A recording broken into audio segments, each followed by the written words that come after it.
Hi guys, this is me, your Bobs, and welcome to my mini vlog. So today's video, let's visit Marlonge. So dahil nga nakwento ko sa una kong video na paninindigan ko na talaga yung pagiging vlogger / content creator. So lahat naman siguro pwedeng maging content creator, right? So let's tour the Marlonge. So ito yung outdoor area nila. Then pasok tayo sa indoor. As you can see, napaka-cozy ng place, from the couches, from the interior. Napaka-perfect. So, parang makakapag-relax ka talaga. At during that time, hindi masyadong madami ang tao, kaya pwede tayo makapag-aura.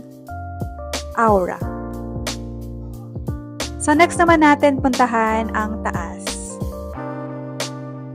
At dahil nga nasa taas ang comfort room, kailangan nating umakyat at itutour ko na din kayo.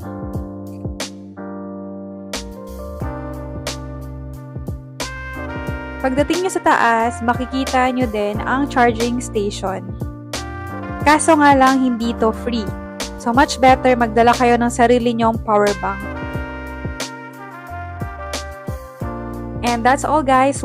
See you again on my next mini vlog.